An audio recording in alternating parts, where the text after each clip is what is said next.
Bonjour à tous, dans cette vidéo on va regarder le data binding, mais cette fois on va essayer d'envoyer de l'information à partir de la vue vers la vue modèle.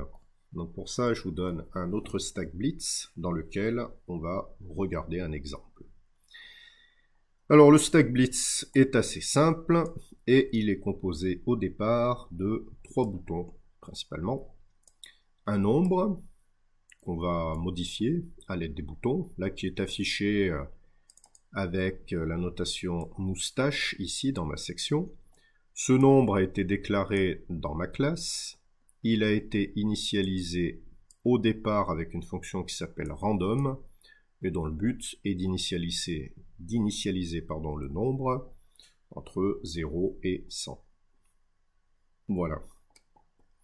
Puis je déclare, donc il est initialisé au départ avec 97, là, par exemple. Hop, si je rafraîchis, maintenant il vaut 92, voilà. Alors, on a 3 boutons. Ces 3 boutons,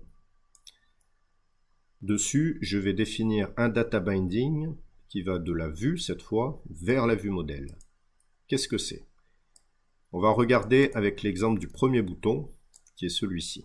C'est un bouton avec le label plus 2. Dans ce bouton, j'ai défini un attribut click entre parenthèses. J'utilise un attribut click entre parenthèses. Cet attribut click entre parenthèses, il est défini par Angular. C'est-à-dire que lorsqu'il voit ça, Angular dit, bah voilà, l'utilisateur veut s'abonner aux clics qui sont faits sur ce bouton.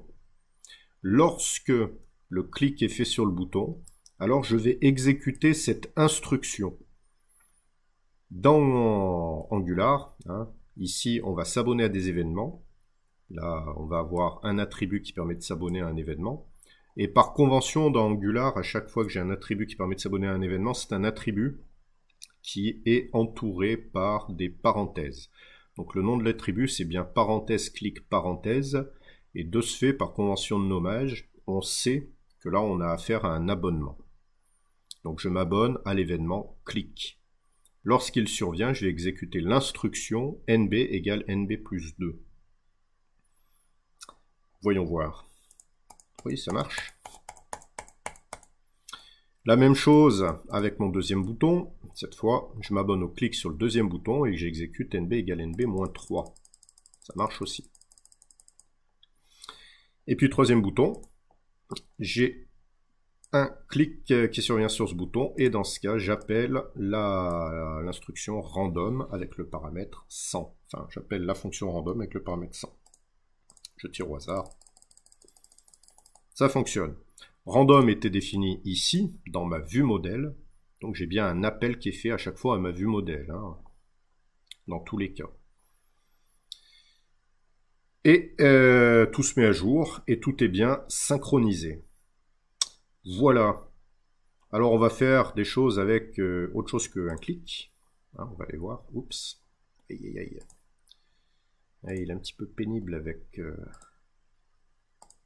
il affiche à chaque fois des aides pour voir un peu de quoi on parle. Là, le bouton par exemple, j'ai un lien vers MDN pour voir la référence du bouton.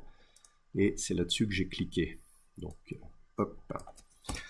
Allez, on va mettre un séparateur et puis on va essayer d'aller faire des petites modifications. Voilà, moi ce que j'aimerais bien finalement, c'est avoir un titre. Je vais rajouter title. Je vais l'initialiser avec titre. Voilà. Et puis je vais l'utiliser. Oh ici, bah tiens, je vais l'initialiser même avec ça. Hop. Et donc ici, ce que j'ai envie, c'est d'injecter title. Voilà. Ok, bon bah ça c'est le data binding classique, qu'on a vu, de la vue modèle vers la vue. Maintenant je vais essayer de faire un petit changement. Je vais aller sur ma balise input.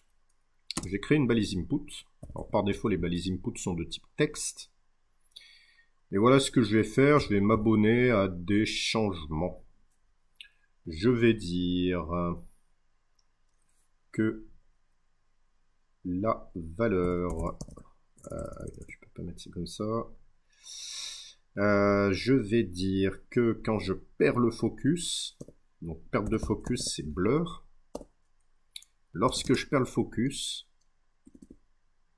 alors je vais changer la valeur du titre. Je vais dire que title égale à... Voilà.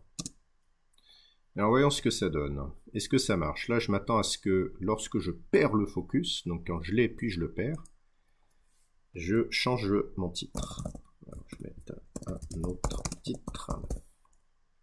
Je clique ailleurs pour perdre le focus. Paf! Ça m'a bien changé mon titre. Alors on verra un peu plus loin comment faire pour accéder à la valeur de ma balise input.